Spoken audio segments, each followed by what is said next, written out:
Oui, alors? Hello, okay. Hello, my name is Richardson, and I'll be your Haitian Creole interpreter. 663221. Go ahead. Sir, we have the interpreter. What is it that you needed on the 911 line? Okay, monsieur, nous avons interprète. Qui sont besoin? Moi, mande, moi besoin avion pour mal dans le pays. Ou bien, on le cocktail vient chercher la caméra, Clermont, Florida, pour mal la caméra. The reason why I'm calling 911 is because I'm in Florida and I need you guys to send a helicopter or a private jet to send me back to Haiti. Why do we need to do that?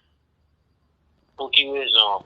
Parce que qu'on a des yo à faire ravage dans le monde. Moi-même, moi, chef la caméra, moi, besoin de la caméra la vie. Moi, besoin pour nous venir pour mal la caméra, la caméra la vie. Because Corona is out and it's taking all over the world, so I need to go back home to help save lives. Okay. How long have you been here? Combien de temps gagnez-vous ici? J'ai 11 ans de venir dans le pays. 11 réseaux. You've been living here 11 years. Okay. So you are aware that the coronavirus has been out for several months, and if it's not up to us to send you back to Haiti. If you wanted to go back, that's something you have to do on your own. So there's nothing that I can help you with on the 911 line. Et je reconnais que le coronavirus a gagné moi depuis le dehors. Et si toutefois vous voulez aller à Haïti, ça c'est un bagage qu'on a besoin de faire pour contour. Et c'est pas un bagage que 911 a aidé. Non, ça même, non, laissez-nous nommer. Coronavirus, il commençait, nous connaissons que pays il tombé. Moi-même, j'ai un TPS, je résidé aux États-Unis. Si vous m'avez privé, moi, je pas de coronavirus. Qu'on a la moi mande nous, mais la caméra m'a sauvé mon la caméra, puis pas pas corona. Coronavirus started. We already know where it started. What I'm saying is it's attacking everyone. So I need you guys to send me home. Okay. Why do you feel like it's our responsibility to send you home?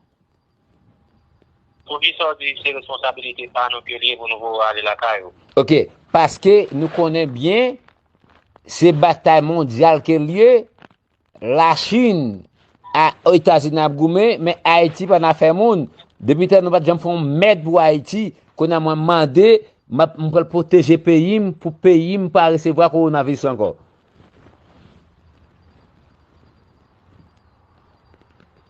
Because this is the start of World War.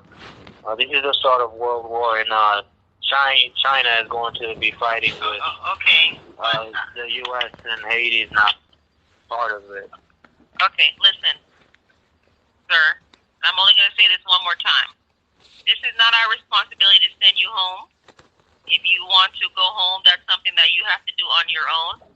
If you feel like you need to go to Haiti and save lives, maybe you can get in touch with their consulate and they can help you to go back there. But this is not a 911 emergency. The whole world is having a problem getting where they want to go to right now. Do not call back on 911. Monsieur, la répéter ça une fois, et que c'est la responsabilité que vous avez pour à Haïti. Souvent, si vous avez besoin d'aller à Haïti pour sauver vie, et parler avec le consul haïtien, pour essayer ça qu'a fait pour coronavirus, son virus qui attaque de tous côtés. Mais ce n'est pas une emergency, ce n'est pas une urgence que les côtés pour besoin de rele 911. OK, non, ça dit là, il n'est pas possible parce que moi-même attaqué haïtien. Monsieur genou le monde, moi mande qu'on y a là pour tout haïtien qui en Amérique, New York, New York a mouru, Florida mon a mouru, à même Clermont. Moi m'pa affecté à corona avec virus ça. Moi m'pa avec virus la caméra, m'pa avec virus Haïti. Moi voulais faire ça.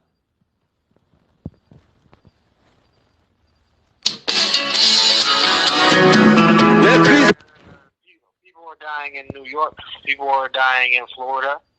I'm not infected by the coronavirus, so I don't want it to come to me, and I want to go to help people back home.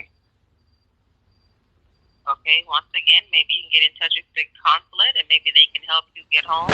But that's not the responsibility of this 911 line or the sheriff's office. That's something that you have to work out on your own. Et que encore, peut-être qu'à contacter consul là, mais de couler tout, ça c'est pas en bas pour les 911, ni c'est pas en bas que le département shérif là qui doit avec tout. C'est en bas qu'on parle besoin de pour peut-être pour. Monsieur, listen to me, retendez me connaître là. Moi, je suis haïtien mieux, je suis résident dans un pays américain, c'est TPS mon gagné, je connais Jean gouvernement américain tabac mon TPS yo, Jovenel Moïse du gouvernement t'a dit mon TPS qui quoi dès le ben là, je pas dans politique qu'on y a là, moi v'là dans pays, voyons avion pour moi, m'a payé, moi gain cop me payer pour ça. I'm a Haitian citizen. I have TPS. The government was talking about sending people with TPS home anyway. So you guys can send me a plane. I have money. I'll pay for it. Okay. Interpreter, I'm going to please tell him that I'm going to disconnect the line. If he calls back again, this will be the third time on 911, and there is such a thing as abuse of 911. We're not sending him a plane to go anywhere. That's his personal responsibility, and stop calling on 911. Ok, monsieur Rizzo, la répéter ça une fois encore pour vous, après ça nous va déconnecter. Et tout ça, c'est pas urgence liée, bien ça que rele abusé 911. Ok, ça fait là, c'est ça que rele. Non, m'pa abusé. Non, listen to me. No, listen to me. Monsieur, what now? Listen to me. Moi pas abusé 911 parce que virus corona est mondial.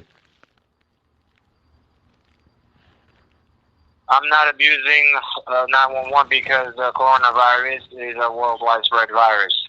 Okay, that's right. It is worldwide. You are not the only one that's having this problem wanting to go home. So I'm going to go ahead and disconnect the line now. Okay? Have a good night. Bye-bye. Exactement. Interpreter, thank you.